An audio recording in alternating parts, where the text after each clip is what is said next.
Tout s'est joué en à peine 7 minutes, un laps de temps dérisoire qui a pourtant suffi à déclencher la plus profonde fracture transatlantique depuis que Paris avait refusé de suivre Washington en Irak en 2003. En un éclair, la question du partage du fardeau militaire au sein de l'OTAN s'est transformée en ligne de rupture durable. À peine avait-il achevé sa diatribe contre des Européens accusés de vivre au crochet de la sécurité américaine, Donald Trump affichait déjà ce regard condescendant qu'il réserve à ceux qu'il juge insignifiants. Face à lui, Sébastien Lecornu était selon lui une cible facile, un dirigeant de plus à humilier publiquement devant l'Assemblée réunie à Bruxelles. Persuadé d'avoir mis la France au pied du mur, il ne s'attendait pas à la suite. Car lorsque le Premier ministre français se leva, ces mots eurent l'effet d'un coup de tonnerre, la délégation américaine resta figée. Ce qui se jouait là dépassait largement une querelle budgétaire. En quelques phrases, un homme de 39 ans venait de signifier au président des États-Unis que l'époque où l'Europe obéissait docilement à Washington appartenait au passé. Pour mesurer la portée de cette onde de choc, il faut revenir 3 mois plus tôt. À son retour à la Maison-Blanche en janvier, Donald Trump n'était pas revenu les mains vides. Il apportait avec lui une promesse de campagne explosive, presque un ultimatum.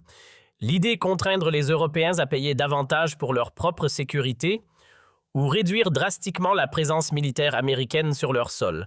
Certes, ce discours n'était pas inédit chez lui, mais cette fois, il ne s'agissait plus de simples paroles. Dans un bureau ovale redécoré à son image, aux accents dorés assumés, il réunissait fréquemment son nouveau chef du Pentagone, le général Mike Waltz, ancien béret vert reconverti en stratège politique pour affiner une doctrine atlantique revisitée. Le principe était aussi clair que brutal, transformer l'OTAN en une sorte de service facturé où chaque État paierait en fonction de la protection offerte par Washington. Voilà 75 ans qu'il bénéficie de notre parapluie nucléaire sans régler l'addition, lançait-il lors d'une réunion de sécurité nationale. Et de pointer du doigt que la France, 1% du PIB pour la défense, une plaisanterie. Nous faisons 3 fois plus, qu'il monte à 5%, sinon on rapatrie nos troupes.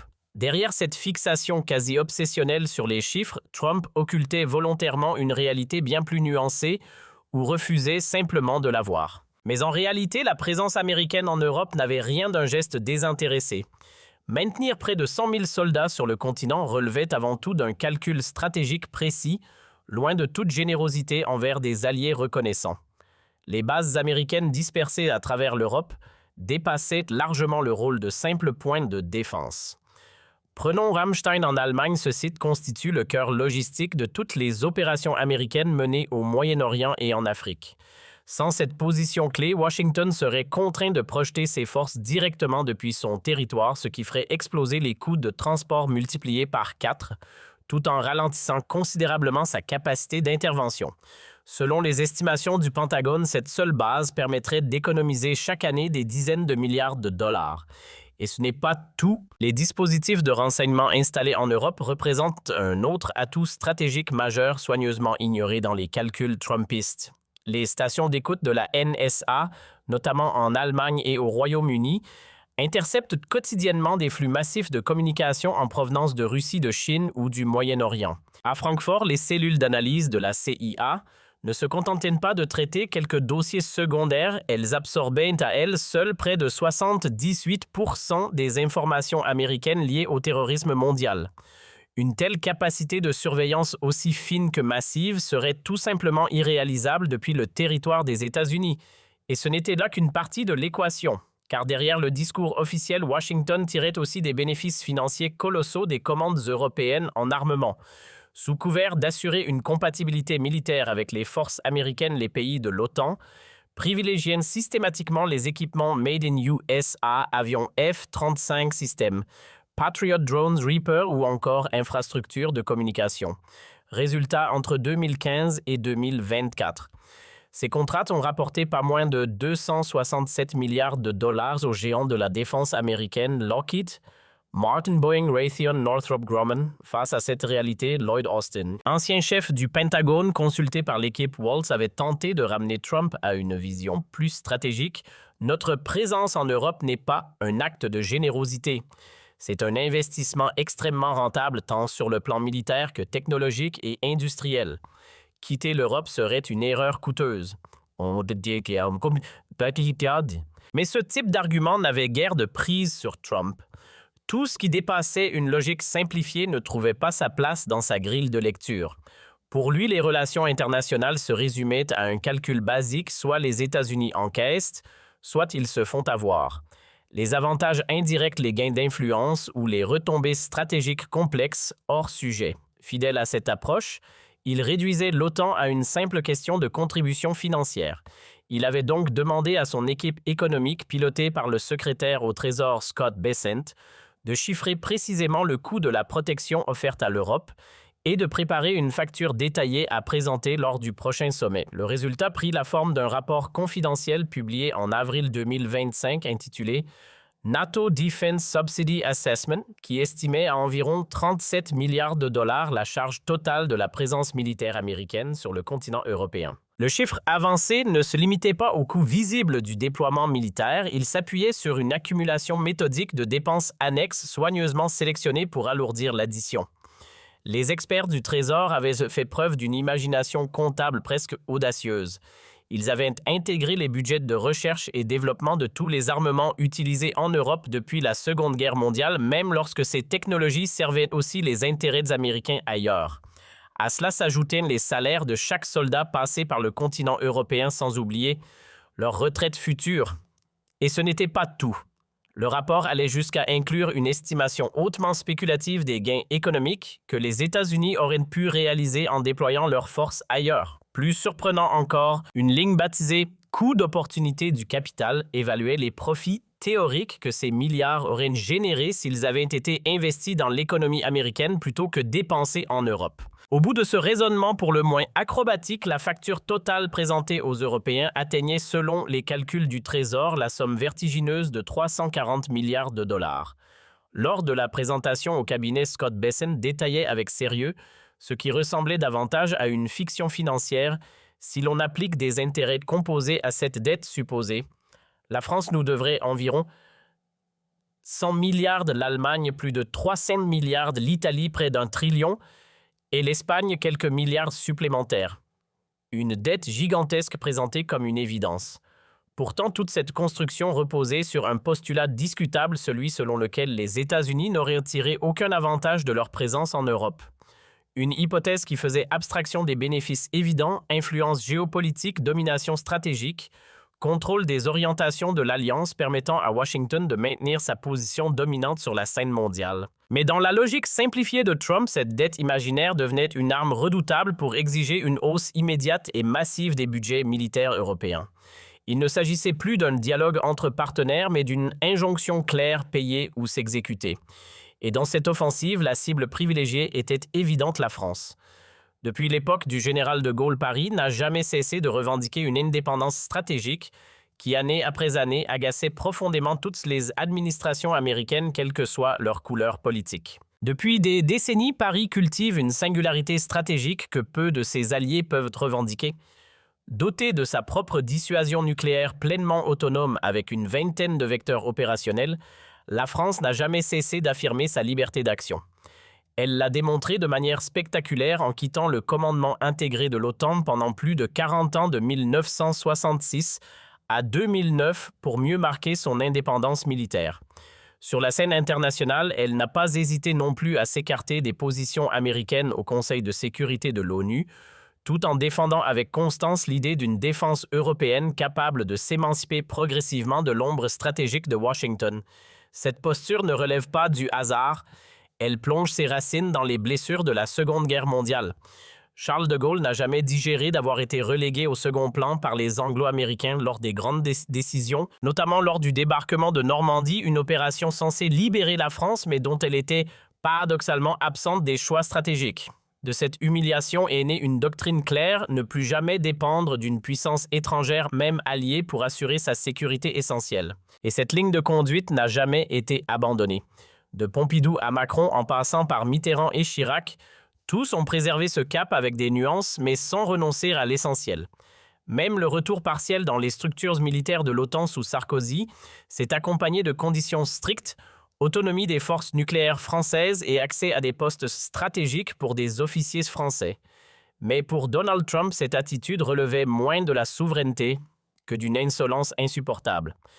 À ses yeux, cette indépendance affichée ressemblait à une provocation. Lors d'un meeting particulièrement virulent à Tampa, il n'avait pas mâché ses mots selon lui. Les Français prétendent jouer les puissances autonomes avec leurs petites bombes, mais face à une menace réelle comme celle de la Russie, ils reviendraient inévitablement chercher la protection américaine. Conclusion sans détour, soit ils acceptent enfin de payer le prix fort de cette sécurité, soit ils devront affronter seuls les risques venus de Moscou. On verra bien combien de temps ils feront les malins. Cette phrase résumait à elle seule l'état d'esprit de Trump. Et depuis l'arrivée inattendue de l'écornu à Matignon en septembre, cette irritation s'était transformée en une hostilité presque personnelle.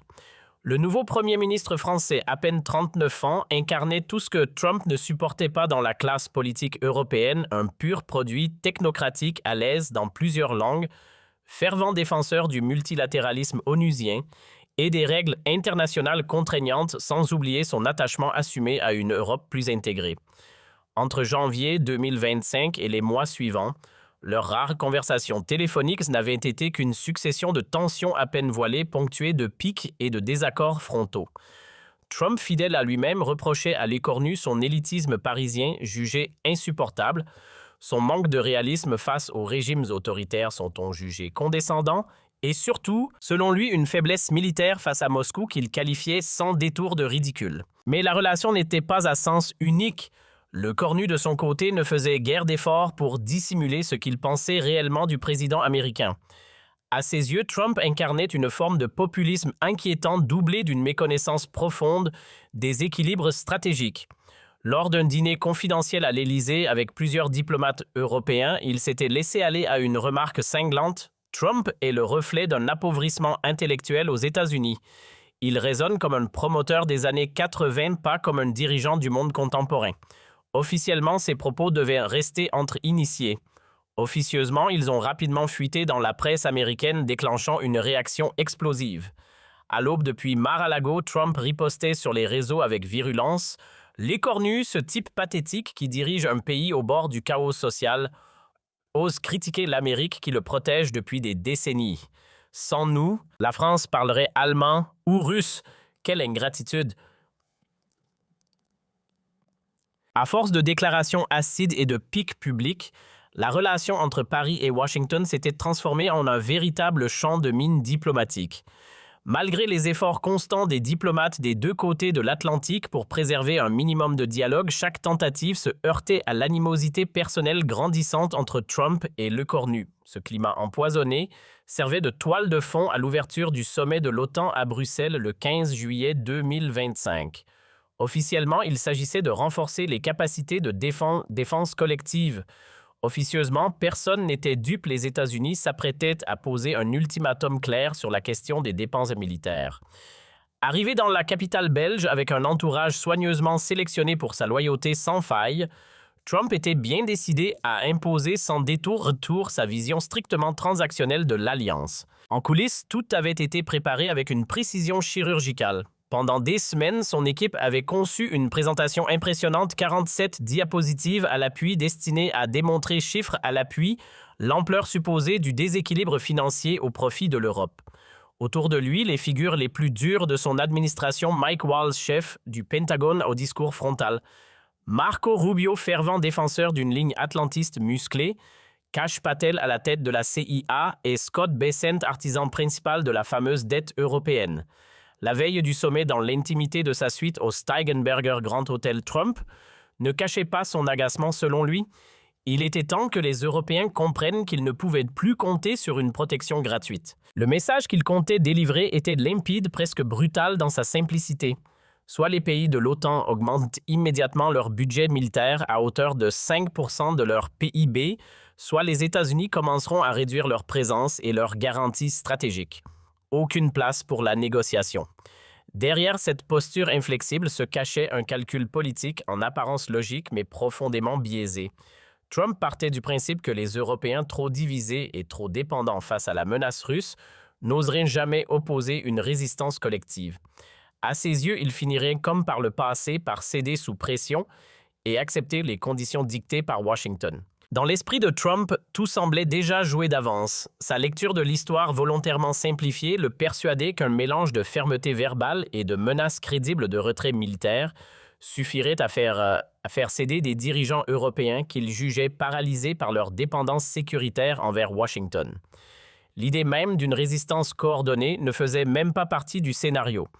Le matin du sommet, la stratégie médiatique était déjà en marche. Un petit déjeuner avec des journalistes soigneusement sélectionnés avait été organisé pour préparer l'opinion. Le message était limpide. Aujourd'hui, le président va dire la vérité aux Européens, annonçait le porte-parole de la Maison-Blanche. Le temps des alliés passagers clandestins est révolu. Libres, ils contribuent pleinement. Libres, les États-Unis revoient en profondeur leur engagement dans l'Alliance. Cette offensive médiatique n'avait qu'un objectif, mettre les capitales européennes sous pression avant même le début des discussions officielles. Les grands relais conservateurs comme Fox News ou Breitbart multipliaient les tribunes acerbes appelant l'Europe à régler enfin ce qu'ils présentaient comme une dette envers l'Amérique. Du côté de l'opinion publique américaine marquée par le traumatisme afghan et de plus en plus tournée vers l'isolationnisme, la ligne dure de Trump trouvait un écho favorable dans les sondages. Mais ce que le président américain ignorait, c'est que l'écornu n'était pas venu les mains vides. En amont, il avait préparé l'affrontement avec une méthode presque clinique accumulant des années de données d'analyse stratégique et de calcul économique. Son objectif, démonter pièce par pièce le récit américain et exposer avec précision les contradictions et les artifices de cette comptabilité politique. Mais pendant que les discours officiels entretenaient l'illusion d'un dialogue classique, une toute autre mécanique s'était mise en place en coulisses. Depuis près de 6 semaines, Matignon pilotait discrètement une opération stratégique baptisée « Vérité Atlantique ». À la tête de cette cellule hautement confidentielle, le général Pierre Schill avait rassemblé une élite d'analystes français spécialisés en stratégie militaire, en histoire de l'OTAN et en géopolitique transatlantique. Leur objectif, bien que jamais affiché publiquement, était limpide, démonter point par point le récit trumpiste sur une Europe prétendument profiteuse et préparer une réponse irréfutable appuyée sur des faits incontestables. Au fil des semaines, le dossier constitué à Matignon prenait une ampleur redoutable. D'une rigueur presque chirurgicale, il exposait avec précision ce que la rhétorique américaine passait soigneusement sous silence, les gains immenses, qu'ils soient économiques, militaires ou diplomatiques, que Washington tirait de sa présence en Europe. Parmi les éléments les plus frappants, le rôle central des bases américaines installées en Allemagne, et notamment le complexe de Ramstein. Bien plus qu'un simple point d'appui, ce site constituait une plateforme logistique essentielle pour toutes les opérations américaines au Moyen-Orient, en Afrique ou encore en Asie centrale. Sans ce maillage européen stratégiquement positionné, les forces américaines auraient été contraintes d'intervenir directement depuis leur territoire, entraînant une explosion des coûts de projection multipliés par 4 et une perte significative de leur capacité de réaction rapide, pourtant au cœur de leur supériorité militaire. Et ce n'était même pas une interprétation française isolée. Les propres documents stratégiques du Pentagone, pourtant classifiés, confirmaient ce constat et Paris avait réussi à en obtenir discrètement des extraits. Selon ses évaluations internes, les installations militaires américaines en Europe permettaient d'éviter chaque année près de 34 milliards de dollars de dépenses liées à la projection des forces. Sur plusieurs décennies, la facture économisée atteignait des sommets vertigineux, environ 550 milliards de dollars sur 75 ans. Mais le véritable trésor stratégique se situait ailleurs, bien loin des simples économies budgétaires. Les dispositifs de renseignement déployés sur le sol européen représentaient un avantage colossal soigneusement absent des calculs simplistes de Trump.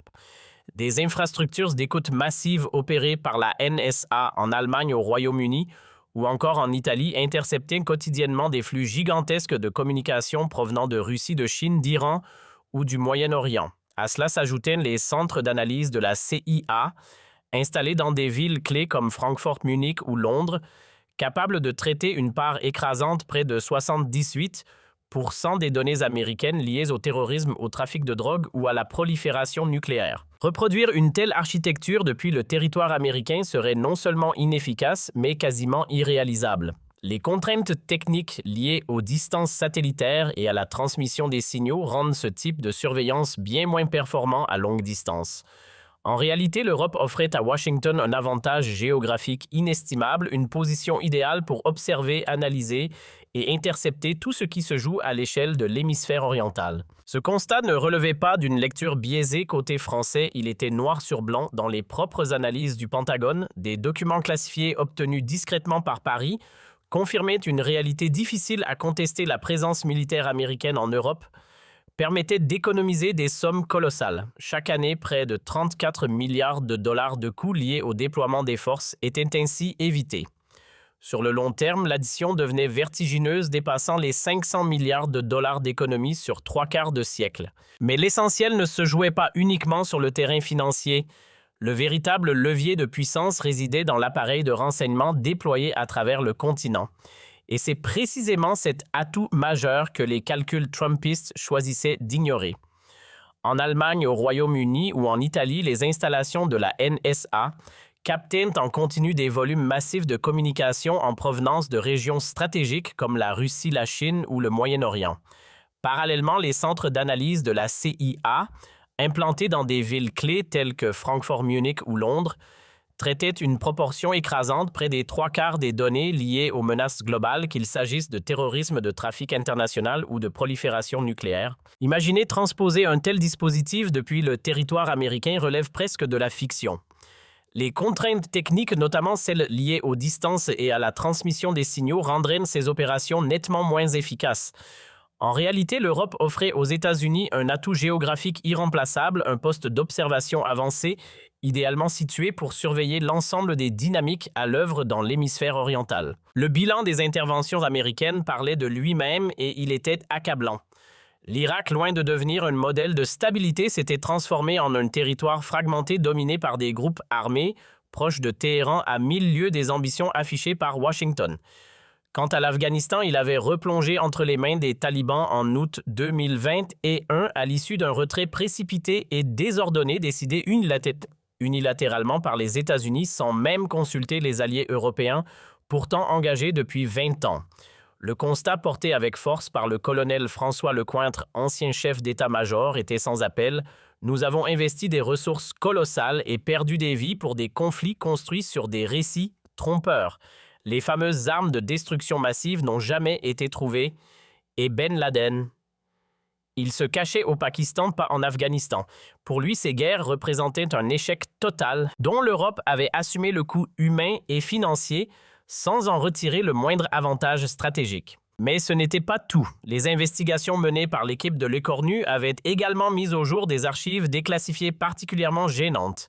Elles révélaient que l'administration Bush avait exercé des pressions diplomatiques considérables allant jusqu'à des menaces économiques pour contraindre certains pays européens hésitant à participer à l'intervention en Irak en 2003. Autrement dit, l'engagement de l'Europe n'avait rien d'un choix pleinement souverain, mais relevait davantage d'une combinaison de contraintes et de dépendance vis-à-vis de Washington. C'est dans ce contexte lourd de non-dits que le 15 juillet 2025 à 15h30 précise dans la salle du Conseil de l'OTAN à Bruxelles, Donald Trump prit la parole, costume sombre, cravate rouge éclatante. Il affichait cette assurance presque provocatrice qui définissait son style sur la scène internationale, incarnant sans détour sa doctrine « America First ». Dès les premières secondes, le ton était donné. Trump ne prit aucun détour. « Mesdames et messieurs, je vais dire aujourd'hui ce que d'autres n'ont jamais osé formuler. » Puis, sans surprise, il posa son verdict. Selon lui, l'OTAN n'était rien d'autre qu'un système déséquilibré où les États-Unis paient pendant que l'Europe en récolte les bénéfices. La suite du discours suivait une mécanique bien rodée, chiffres lancés sans contexte, comparaison discutable, patriotisme économique appuyé et menaces à peine dissimulées. Il enchaîna les montants des dizaines de milliards pour Washington, des chiffres similaires pour Paris ou Berlin, avant de conclure que l'Amérique supportait à elle seule le poids de l'alliance. Une lecture volontairement simplifiée qui passait soigneusement sous silence un élément clé, la taille de l'économie américaine largement supérieure à celle de ses partenaires européens, rendant ces comparaisons brutes pour le moins trompeuses. Mais Trump ne s'embarrassait pas de ce type de nuances. Il poursuivit en dénonçant la présence de dizaines de milliers de soldats américains en Europe censés protéger des nations qu'il jugeait parfaitement capables de financer leur propre sécurité. À ses yeux, ces pays préféraient consacrer leur budget à des politiques sociales généreuses, laissant aux contribuables américains le soin de payer la facture. Le message était clair, teinté d'un mépris à peine voilé. Ça suffit. Cette critique des Européens, supposément assistée, faisait écho à une rhétorique bien connue, occultant volontairement le fait que ces dépenses sociales soutenait des systèmes publics dont les États-Unis eux-mêmes manquent cruellement. Mais pour Trump, le sujet était ailleurs, il préparait le terrain pour une exigence bien plus radicale. Et cette exigence ne tarda pas. Selon lui, la règle des 2% du PIB consacrée à la défense déjà peu respectée n'était plus acceptable. Désormais, il fallait viser au moins 5%. En fixant directement la délégation française, il lança 2,1%, c'est dérisoire. Passez immédiatement à 5%, sinon nous commencerons à réduire notre présence. Une demande aussi brutale qu'irréaliste, tant sur le plan économique que stratégique. Pourtant, Trump ne la présentait pas comme une proposition, mais comme une condition ferme sans aucune marge de négociation. Pour conclure, Trump choisit de frapper fort, très fort. Son ultime déclaration lancée d'un ton glacial fit l'effet d'un électrochoc dans la salle. Les États-Unis n'avaient plus vocation à jouer les protecteurs gratuits du vieux continent.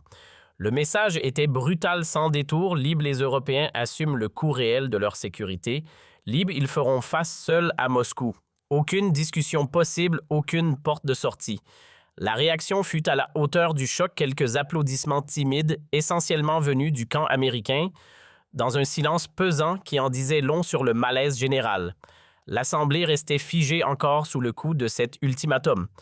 Puis, presque naturellement, tous les regards convergèrent vers Lecornu, lorsque celui-ci demanda la parole avec calme. Le premier ministre français se leva sans précipitation avec cette retenue presque solennelle propre à la tradition diplomatique française. Arrivé au pupitre, il fixa Trump sans détour comme pour marquer le moment avant de prendre la parole. Sa voix était posée, mais chaque mot portait « Monsieur le Président, merci pour cette démonstration très révélatrice de l'état actuel du discours américain. » Un mélange, d'arrogance et de comptabilité créative. Le ton était donné frontal, sans ambiguïté. Trump, pris de court par cette riposte inhabituelle, afficha une crispation visible, mais Lecornu ne s'arrêta pas là. Ouvrant calmement son dossier, il poursuivit « Vous évoquez un déséquilibre des contributions. Permettez-moi de rappeler certains faits que vous semblez avoir oubliés. » Puis il lança la première salve. En 2003, les États-Unis ont envahi l'Irak sur la base d'informations mensongères concernant des armes de destruction massive. Et le prix de cette guerre pour les Européens? 7 milliards d'euros et 767 vies perdues. Lecornu marqua une pause, laissant le poids des chiffres s'installer dans la salle. Puis il enchaîna tranchant « Pour servir quels intérêts au juste les vôtres, Monsieur le Président ?» L'effet fut immédiat, une onde de choc silencieuse parcourut l'Assemblée. Soudain, une autre lecture des relations transatlantiques apparaissait bien loin du récit dominant. Sans ralentir, il poursuivit méthodique « Afghanistan 2001 à 2021 ». Après le 11 septembre, vous invoquez l'article 5.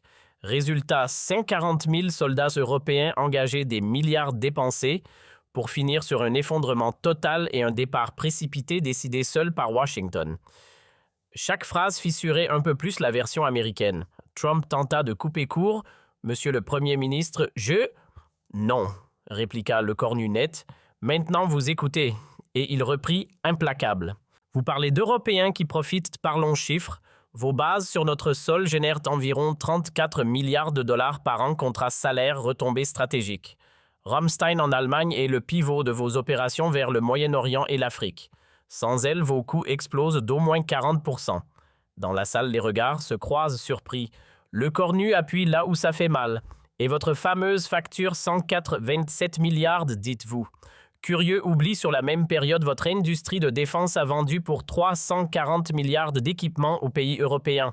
Il marque une seconde puis conclut acide. Alors qui subventionne qui au juste? La démonstration frappe au cœur de l'argumentaire trumpiste. En retournant complètement la logique, Lecornu mettait en lumière une évidence dérangeante. Loin d'être les bienfaiteurs qu'ils prétendaient être, les États-Unis profitaient largement de leurs relations avec l'Europe. Puis, rebondissant sur l'argument des pourcentages si chers à Trump, il enfonça le clou.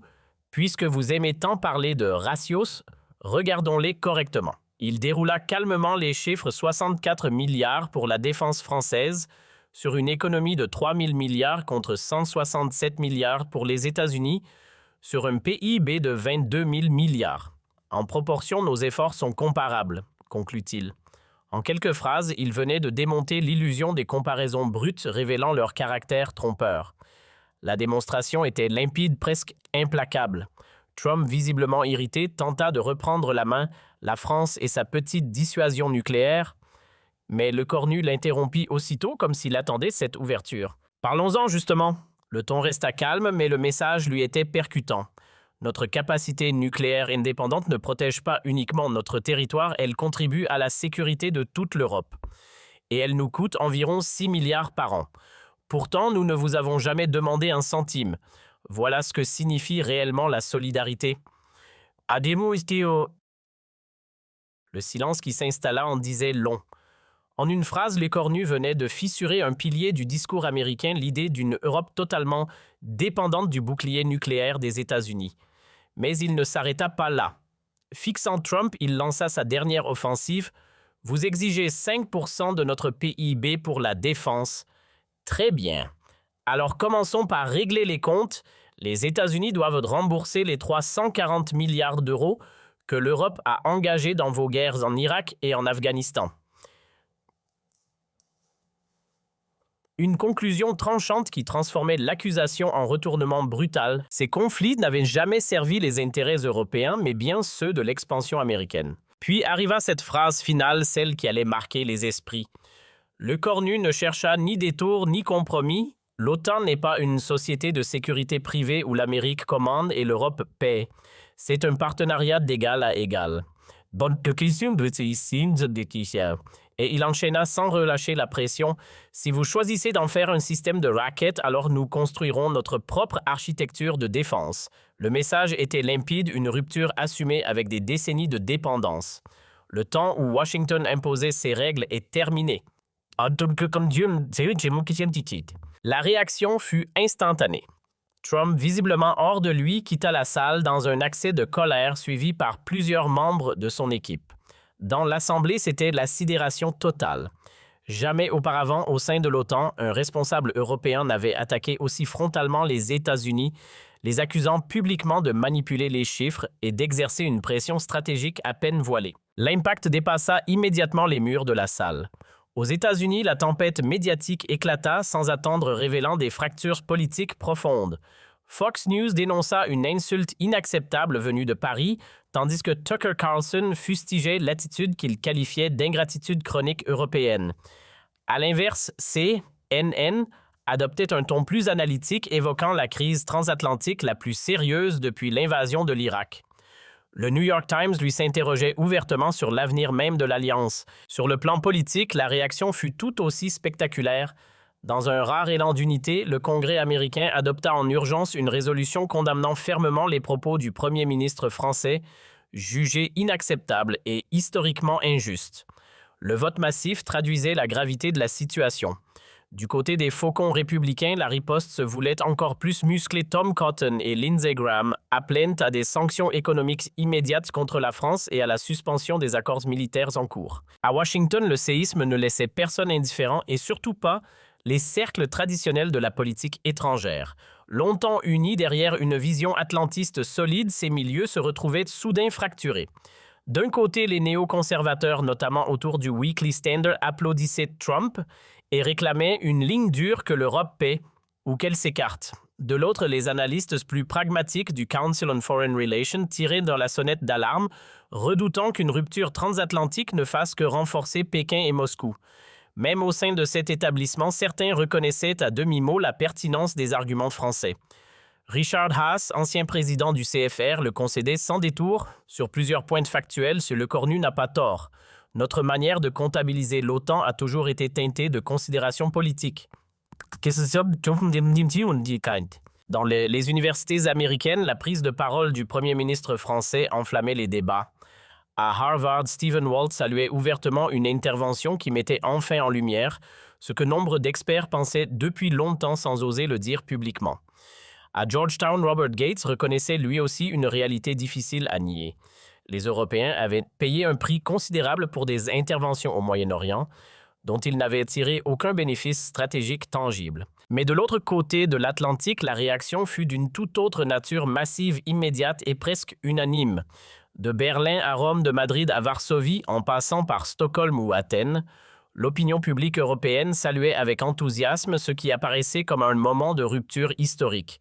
Sur les réseaux sociaux, les messages de soutien affluaient à un rythme impressionnant. En quelques heures, le hashtag #StandWithLesCornus s'imposait dans 23 pays, restant en tête des tendances pendant 2 jours consécutifs. Pour beaucoup, quelque chose venait de basculer. Après des décennies de suivisme et d'alignement quasi automatique sur Washington, un dirigeant européen avait enfin osé répondre frontalement à la superpuissance américaine sur son propre terrain. Les sondages publiés dans la foulée confirmaient cette bascule. Près de 8 Européens sur 10 soutenaient les propos de Lecornu et considéraient désormais que l'Europe devait affirmer clairement son autonomie stratégique vis-à-vis des États-Unis. Face à la vague d'opinion qui déferlait sur le continent, même les dirigeants européens les plus alignés sur Washington ne pouvaient plus rester silencieux. Olaf Scholz, habituellement mesuré sur les sujets transatlantiques, reconnut que les propos de Lecornu soulevait des interrogations légitimes sur la répartition des efforts au sein de l'Alliance. De son côté, Giorgia Meloni, pourtant idéologiquement proche de Trump, admit que la position française méritait d'être examinée sérieusement. Plus révélateur encore dans des pays comme la Pologne ou les États baltes traditionnellement très attachés au soutien américain face à la Russie, le discours évoluait.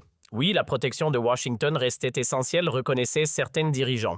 Mais cela ne signifiait pas pour autant accepter un rôle subalterne, ni être traités comme de simples exécutants au service des intérêts américains. 6 mois après cet affrontement spectaculaire, les répercussions étaient déjà visibles. Certes, les relations entre Paris et Washington s'étaient nettement refroidies, mais paradoxalement, cette tension avait accéléré un mouvement longtemps resté théorique, l'émergence d'une véritable défense européenne. Berlin, Paris, Rome et Madrid lançaient un programme commun d'armement de 240 milliards d'euros, marquant une volonté claire de réduire leur dépendance aux technologies américaines. Plus profondément encore, cet épisode avait mis en lumière une réalité que beaucoup pressentaient. L'OTAN ne pouvait plus fonctionner selon un modèle de dépendance unilatérale. Une nouvelle dynamique plus équilibrée et plus adulte devait désormais s'imposer. Comme l'analysait Hubert Védrine, cet épisode avait brisé un verrou psychologique majeur en Europe. Nous avons compris que l'alliance n'implique pas la soumission, résumait-il. Et Lecornu, dans cette séquence, s'était imposé comme une figure symbolique pour une Europe en quête d'affirmation.